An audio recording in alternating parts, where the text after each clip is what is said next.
My name is Gill Phillips and I'm the creator of Whose Shoes, a popular approach to co-production. I was named as an HSJ 100 wildcard and want to help give a voice to others, talking about their experiences and ideas. I love chatting with people from all sorts of different perspectives, walking in their shoes. If you are interested in the future of healthcare and like to hear what other people think, or perhaps even contribute at some point, Wildcard Whose Shoes is for you. Welcome back, everyone. It's the first Wildcard Whose Shoes podcast of 2025. Happy New Year to you all, although apparently you're not allowed to say that after the 20th of January.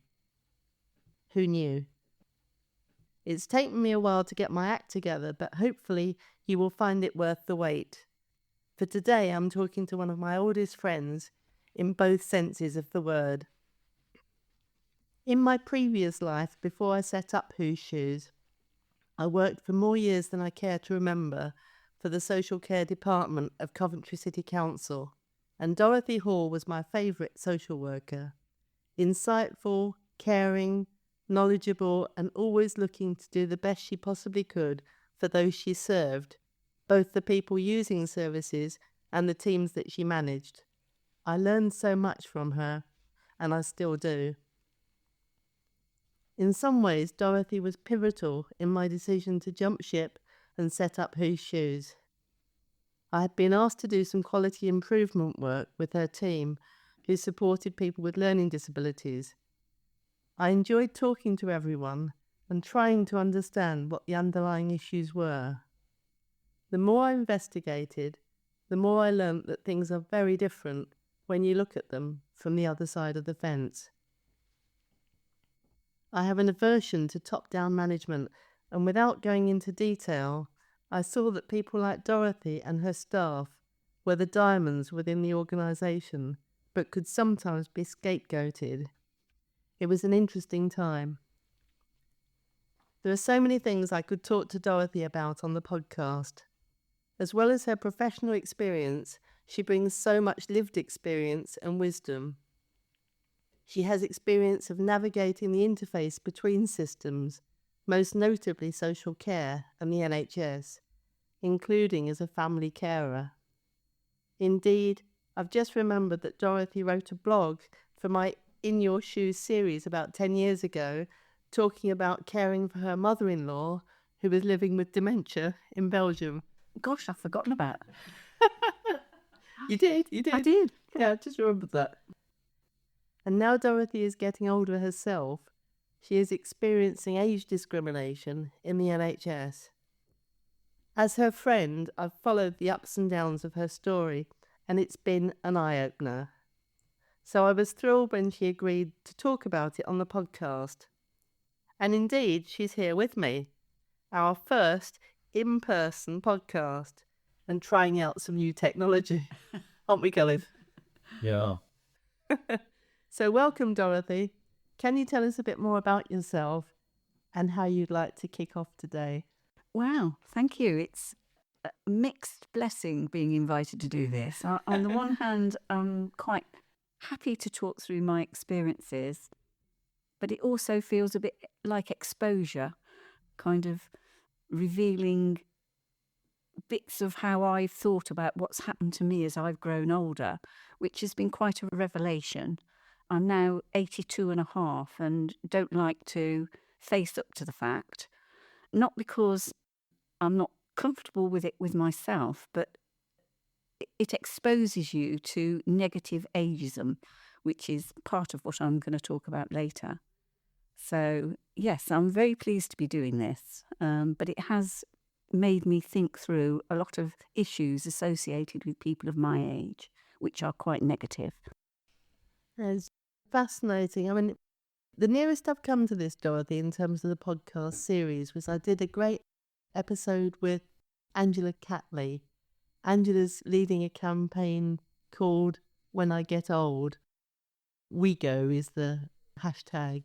And it's such an insight, really, into things that we just accept that happen to old people, people as they get older, but we don't want for ourselves. And Dorothy, for the people listening, has been incredibly helpful to me when my own incredibly feisty mum, some of you might know her from Gill's mum on Twitter, had to accept the inevitability of getting older and going into assisted living as it was. And Dorothy was there for her all the way. So this is very special today, and it's bringing back lots of thoughts and memories and, you know, how we're all getting older and what we expect from systems like the NHS, what's fair. And I think the two examples that Dorothy's going to share today are really very, very thought-provoking and a real opportunity for people, the powers that be, to think, well, is this fair? Is this part of health inequalities? How do we want things to be? And I love the way that, you know, I think Dorothy's going to come to it from a very positive perspective in terms of a learning opportunity rather than a complaint as such. Absolutely. When I thought about doing this, age creeps up on you, and all of a sudden you're confronted by people who see you from the position of your age, which is actually quite alarming and disturbing because you don't think of yourself in the way that they see you. So when services are refused because of age, or clearly age is the biggest consideration, it's actually quite shocking in a personal way. And that's what happened to me. So, yes, I want to talk about that, but I want to talk about it in a positive, not complaining way, because it requires very little adjustment to actually make it more of a positive experience. And I think, Dorothy, the way that you see whole systems is really, really valuable here, because everybody, you know, if they're in their little silos, they've got their budget, and I see it right across the Who Shoes work that I do, that it will be a short-term saving to do something, to cut something, to not provide something now. But in terms of the ripples around the system, so you've got from a system point of view, but obviously also very much from the person's point of view and what's actually good for their well-being and their long-term health, that you save a bit of money at one point in the system and you cause shed loads of problems further down the line. And I think your story is really relevant to that as well. Absolutely. I see both of the conditions I've got linking healthcare, social care, and all sorts of add-on bits like access to transport, access to information, people viewing you in a certain way that stops you having access, but also systems that are built up around a certain set of processes and procedures. And I've got one very good example about that to do with blood tests, where you suddenly find that organisations are set up with institutional procedures that mitigate against people who are no longer in the system that's been set up. That sounds a bit kind of convoluted, but that's something that happened to me which took me aback, and I could see straight away how processes and procedures are very institutionalised. And once you're not in that process and procedures, you're on the outside of an institutionalised process. That's really interesting, Dorothy. So as I understand it, you were refused a procedure that was pretty much directly to do with your age. Was it your 80th birthday? Happy birthday, Dorothy. Yeah, yes, absolutely. I got a condition called hemochromatosis where I had 3 monthly treatment, which consisted of giving blood, basically, called a venesection. And I think you've had that for about as long as I've known you. It's actually a genetic condition. My brother and sister and I had it. My sister's now dead. But the three of us had it, and I was diagnosed with the genetic condition 20, 30 years ago, following on from my brother being diagnosed. So I was part of the regular treatment and monitoring in the local hospital and received treatment up until I was 80. And the way I found out that I was not going to have treatment was really, really shocked me.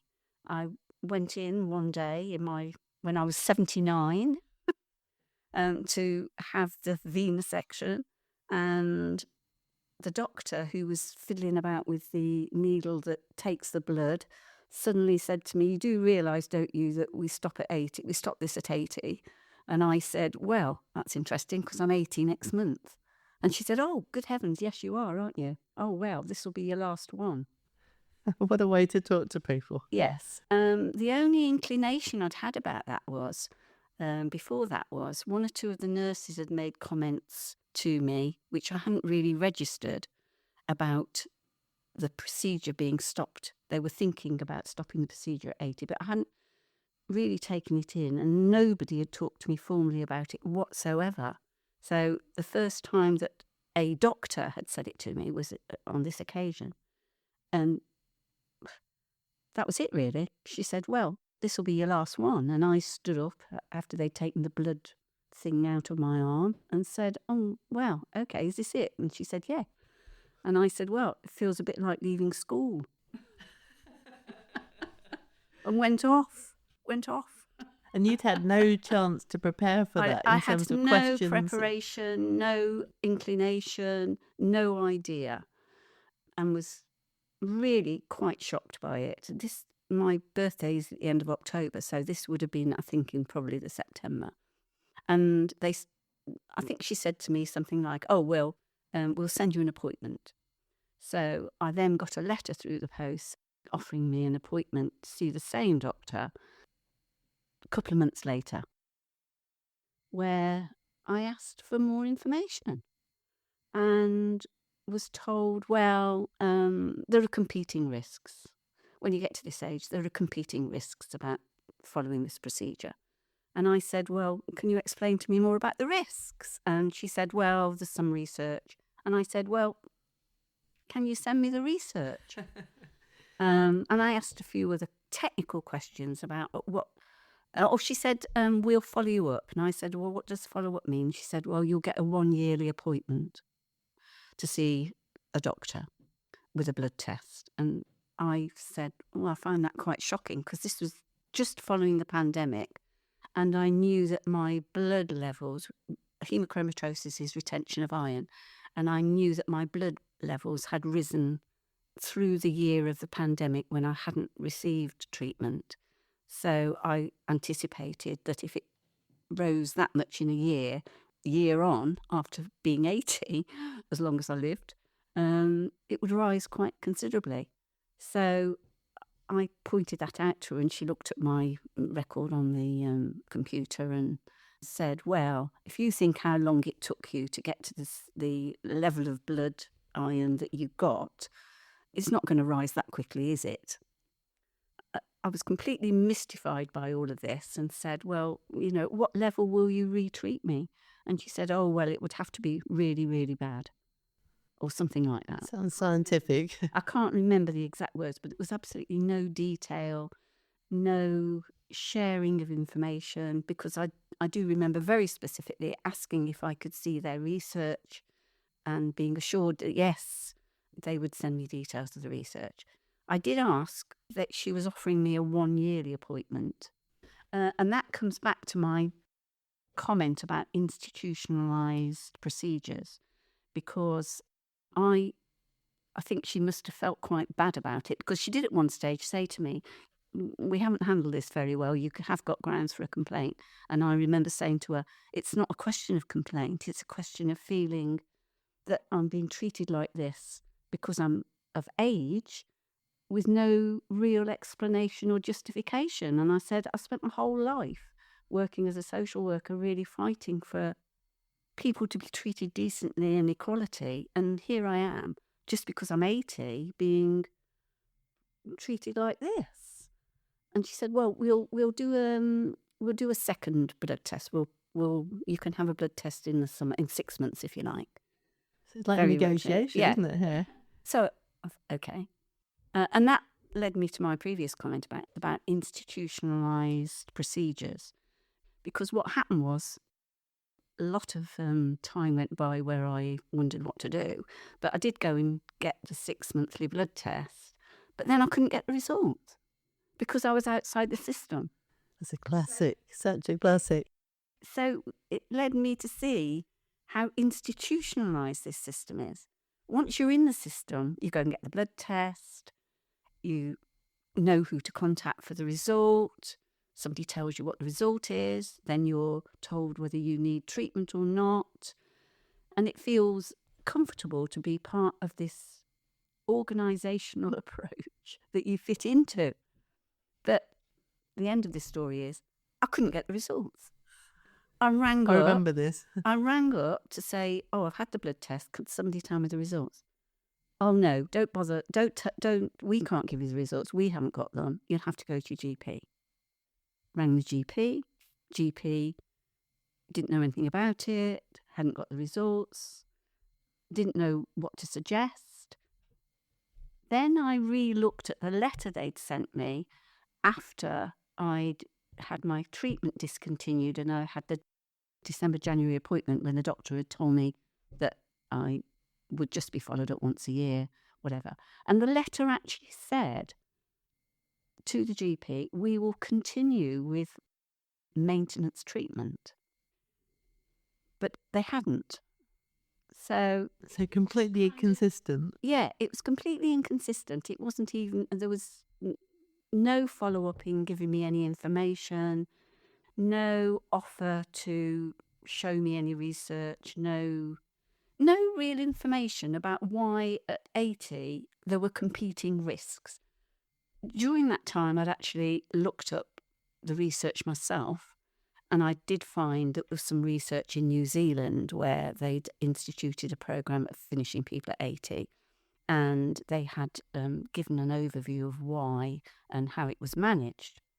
And in retrospect, looking back, if they'd actually applied some kind of information, honest sharing of information, and treated me as if I was worthy of that kind of information, I can see that you maybe would have arrived at a decision, a co-decision, if you like, co-participation.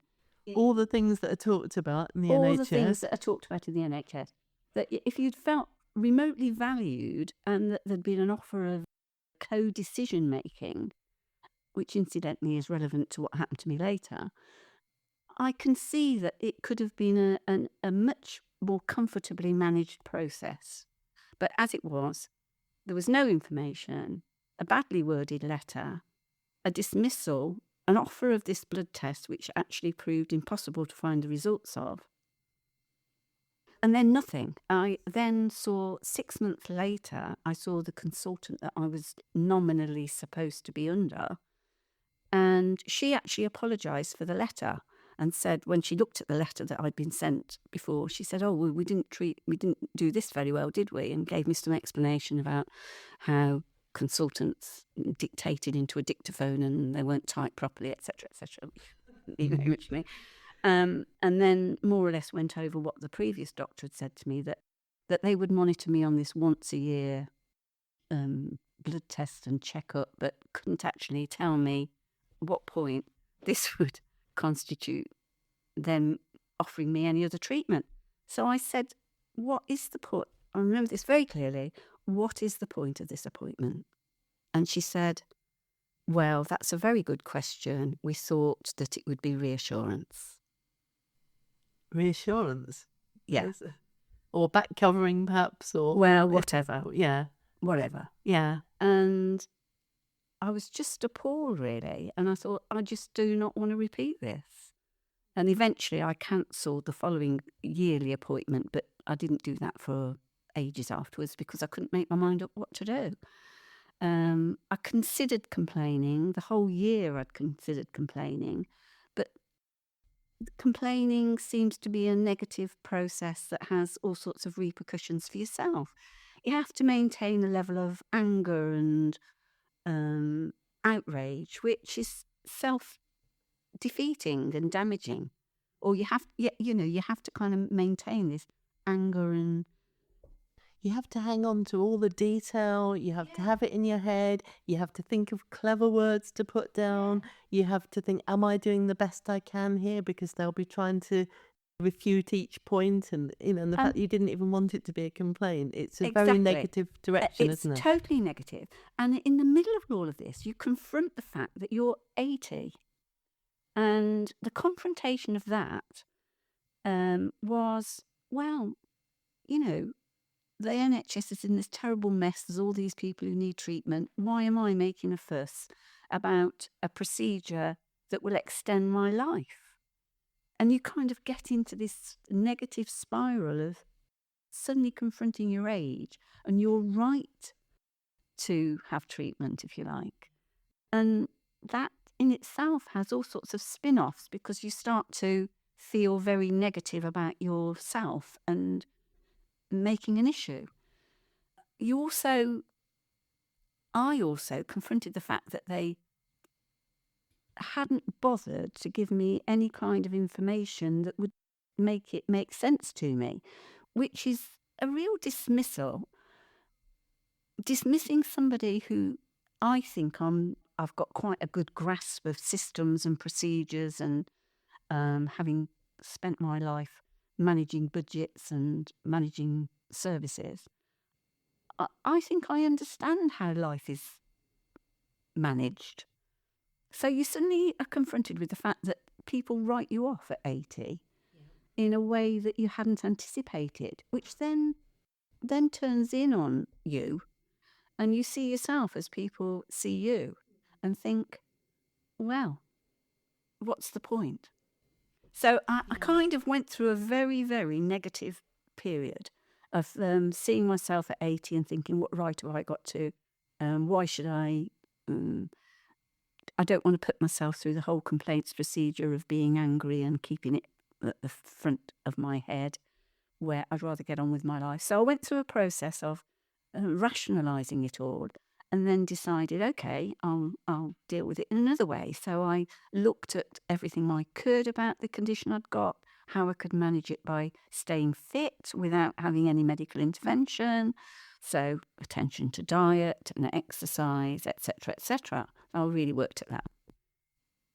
And that kind of confirmed to me by the time I got to the second appointment, so it's a year on, when this doctor said to me, when I asked what was the point of the appointment, she said, well, it's a good question. I decided that was it. I was not going to go back to that department. Even if I did complain, what would I be complaining about? I didn't want to go back there because I felt so dismissed by them. There was no way I would have welcomed them restarting my treatment, even if they would have rethought it. And I didn't understand under what circumstances they would rethink it. Incidentally, along the way, I had done a bit of research in that I'd contacted a national society for the condition I've got, a national support group, and they were quite shocked. They'd not had any other contacts from people who'd been refused treatment at 80. But they did tell me that there were no national guidelines about treatment, about what age to stop, which gave me, and I think this was during the year, which also was one of the reasons I didn't complain, because I thought in order to complain effectively, you would need to show that they were acting out of line with a national procedure or a national guidelines. So, and then when I discovered there were no national guidelines, it kind of removed the sort of positiveness about a complaint, if you like, or gave another reason not to complain. So I contacted the organisation that was leading the national guidelines and asked if I could contribute. And they said, no, you've got too old. You've got to be a clinician working in the system, or you've got to be part of an organisation that represents people. And I was neither. So you're a patient with lived experience of the condition for many, many years, but you don't fall into those boxes. Yeah. I did go back to the support group, and I can't remember what they're called now because I've not bothered with them since. And they said that they were contributing to the national guidelines. But whoever I talked to didn't know what their contribution was. So I just felt it was a bit pointless. So I kind of spent a year ruminating on all of this, thinking, I'm not going to get anywhere by complaining. I'm not going to, if this is the local hospital policy, I'll end up complaining, getting a nice letter back. And the only effective complaint I've got, really, is the way I was dealt with, which I just didn't want to go through the negativity or all of that. So I decided that I would look after myself, but also I would seek a second opinion. Brilliant. Yes. So I did. I eventually got myself referred to a clinician in another neighbouring authority who I took along my blood tests and went to see this doctor.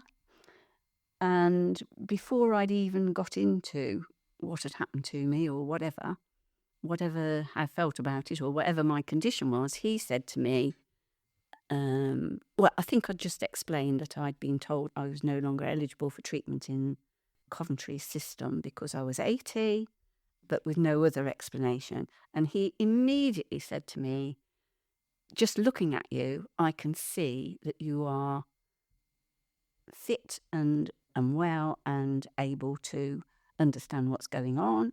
Do you want to be referred back into the NHS? And I was so grateful that I didn't have to leap through hoops and prove my fitness. Yeah, that was the beginning of the conversation rather than... That was the beginning of the conversation rather than the end of the conversation. And he then went on to say, he looked at my blood results and he talked about a few technicalities around my blood results and said, we'll treat you to keep you at a certain level.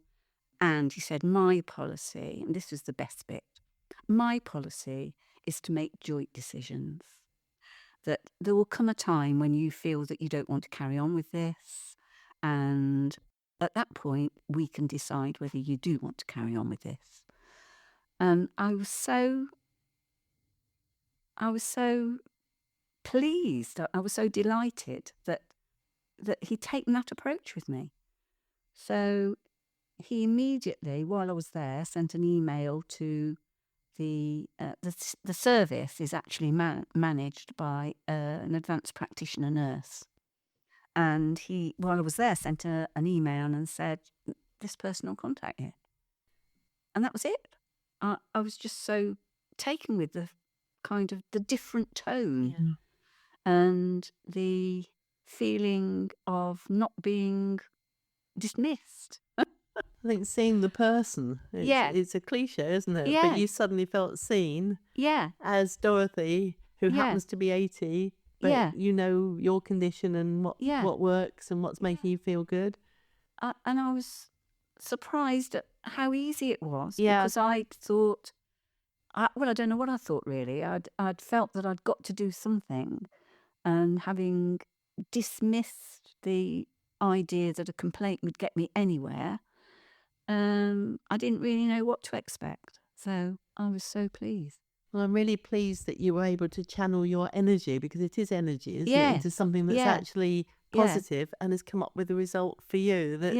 I mean, the bits I love about that story, that second doctor, you're talking about joint decision making, but like looking to the future, he's saying that realistically, you are a certain age and you might be wondering when you get home, how long might this go on for? What's going to happen? And he's preempted that. So it's the opposite of the first system in Coventry, where, I mean, I was seeing, as you was talking about that, at the very least, a massive opportunity, like a learning opportunity in terms of happy birthday, Dorothy. You didn't even know that was a problem around your 80th birthday. How they could work with you as someone who knows those systems so well to think, okay, we've really not done this very well. Even if that is the outcome, even if we have to tell people that that's the system and that's how it's got to be, which is obviously very debatable because you say there are no national guidelines and it's obviously about saving money, I would think.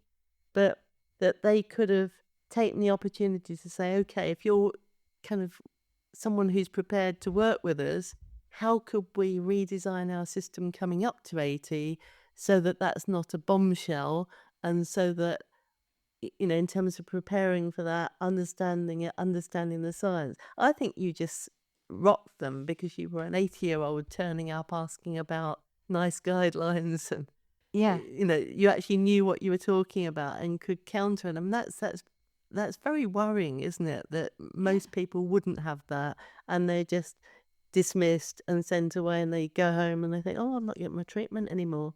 Yeah. And that's exactly how I felt. I felt utterly dismissed. Yeah.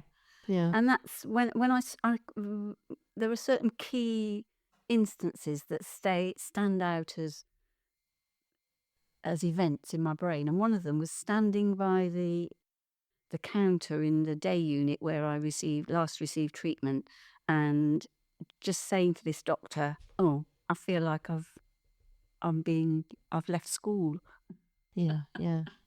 Where do I go? Just What that happens? little cameo, isn't it? What happens to me? Nobody. I can't come back here. I've got to do something else." And then spending a year stewing about it, trying to rationalise it, and everybody saying to me, "Oh, you ought to complain," and then me thinking that through, thinking, why? What is the outcome of a complaint?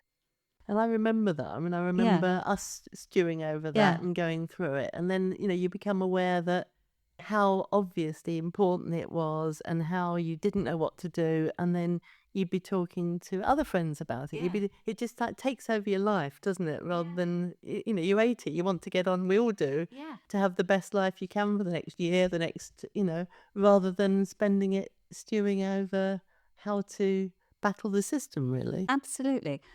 As a very small addendum to all of that, I am now receiving treatment, and it's been very nicely managed. I have to say that the advanced practitioner nurse who manages the system that I'm now in is so efficient. She rings me up, she sends me my blood forms, rings me back with my blood results, and is just so easy and nice to work with. Very small addendum is the difficulty of the blood tests, which actually comes back to my early, rather convoluted point about institutionalised systems. The consultant that I saw that readmitted me back into the system, NHS, said to me, would I arrange with my GP that I could do the blood tests? So I thought that would be easy. I rang the GP, they said fine. So I went along to the phlebotomist, made the appointment, explained the circumstances, that it was going to a particular clinic. He said no problem. Then I found out that they didn't. The nurse practitioner who rang me up with my appointment said, "Oh, I haven't received your blood tests." And I said that checked on the system, but she said, "Oh, well, it's because they don't understand the way they contract with different blood analysis clinics." I'm saying this very clumsily because I don't really understand it myself. I think you're doing brilliantly. I think you understand a lot.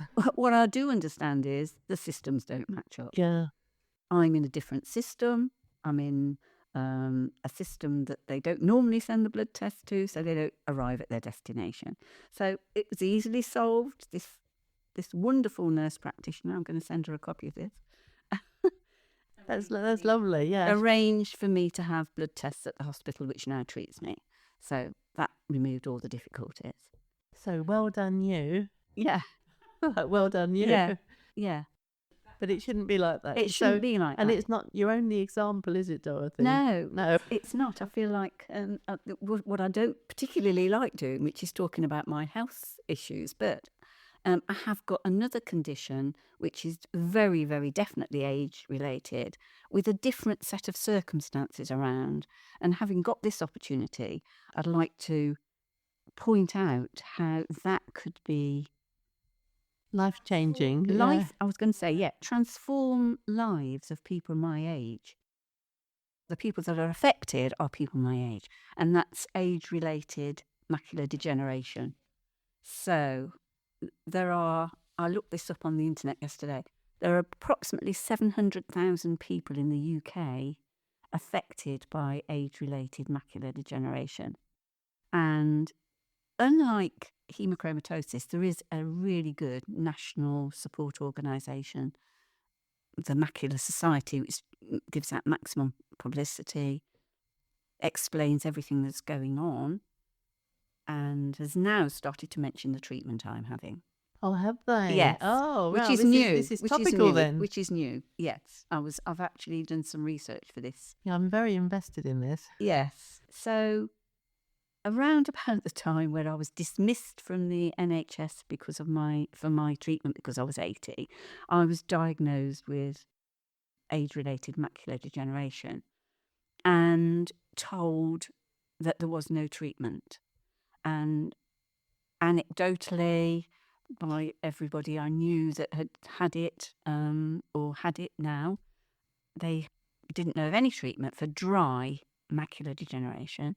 And during the pandemic, this is when this happened to me, I changed my optician. So I'd gone to a very well-established high street optician to have new glasses, and told them about the opportunity I'd got for this treatment, and they said they'd never heard of it. And not only that, they said that their optometrists had links into the local eye hospital, and they'd never heard of it. So then I began to look into the research behind it. And the reason I know about it is because I, fortunately, and this is it's a question of who you know. It's life, isn't it? Connections. It's like, this is connections. It's not because it's well publicised or information was generally available. I had a daughter who worked in the system and was the lead nurse in a hospital where a consultant specialised in macular degeneration. And I was diagnosed during the pandemic with wet macular degeneration, which happened instantly. It's something that can happen very quickly. But when I was diagnosed, I saw this doctor, which my daughter arranged. He said, well, you've got both. You've got dry macular degeneration and wet macular degeneration, but he would treat me for both. And it was only when I came back to Coventry and went to the opticians that I was told there was no treatment for the dry macular degeneration. But I discovered that there was. So I was then thinking, well, what's the research? What is this treatment? Is it worth me doing it? I was going to have to pay for it. I couldn't find any local information whatsoever. All of the local clinics that advertised private treatment for eyes, none of them were talking about this treatment. Yeah. So I did my own research and found that there was research that had been done by an NHS consultant in East Anglia who linked in with a Europe-wide research that had actually found positive results in this treatment. But I'd had to do that myself. There's no national guidelines about it, no national information. And that kind of links into my statement about the inequalities in age-related treatments. It's now all over the internet. I looked it up on the internet before I came here, and even the National Macular Degeneration Society, I think that's what they're called, they are now talking about the outcome of a research project which was very positive, and they're now talking about a follow-on to this, which is going to be a wider research project for more people. I think the first research project was a limited number of people, and this one's going to be a much bigger research project of a much wider group of people. So this treatment is non-invasive. It's looking at a sequence of lights, and it's called, I've written it down somewhere so I can say it, and it's called photobiomodulation. Photobiomodulation is the technical term, PBM for short, and the treatment is via a system called a Valida light therapy treatment. And I started this in the pandemic, so 2019/2020, and coincidentally was having my eyesight checked by high street opticians, and my eyesight has improved slightly or stayed the same through the whole process. So I've lost no sight, and the last scan that I had showed an improvement at the back of my eye with the medical condition that causes you to start to lose your sight in macular degeneration. I can quote all the stuff I've got off the internet if you want me to explain it more thoroughly. Well, I can see Dorothy sitting here with a lot of notes that you've made from the internet, and the fact that the evidence is there, and you're not just coming as someone who says, hey, this worked for me. You've really got into it and understand it. But I don't know, I just think like what sits behind this for me is eyesight we're talking about. It's eyesight. It's huge, isn't it? It's huge. Yeah. It is life-changing. It's life-changing. It's loss of being able to read. It's loss of being able to do crafts like sewing, knitting. It's loss of being able to drive, so it's loss of your independence. It's the trip hazard, the fall hazard, all of the stuff that happens to aging people that not only spoils their quality of life, but also reduces their independence and turns you into somebody that is dependent. It's all of that. One of my concerns, and one of the reasons I've included this in what I'm talking about today, is that the consultant that I see has voiced his concern that the NHS won't take this on, because there is no cost at the moment to the NHS for dry macular degeneration. Because each person they see, they're saying there is no treatment for because this. they're saying there's no treatment. Yeah. So it would mean, and I understand how budgets are managed, it would mean new money or switching money from established other procedures. There are no procedures. Propping up other systems like diagnostic, I'm trying to think of the right words here. In a budget managed system, they've either got to put in new money for treatment, or they've got to move money around in existing systems and release the money from something else. Well, if there is no money to be released because there are no systems in place to treat this, where does the money come from? Yeah. But when does someone step back and say, this is people's eyesight? I wouldn't want to lose my eyesight. What can we do for these people? There will be costs in other parts of the system, in that there will be costs in the care system because somebody can't manage. They manage with difficulty and they burn themselves, or they fall over and they break their hip. All of the kind of the attendant ancillary add-on health problems and the care system.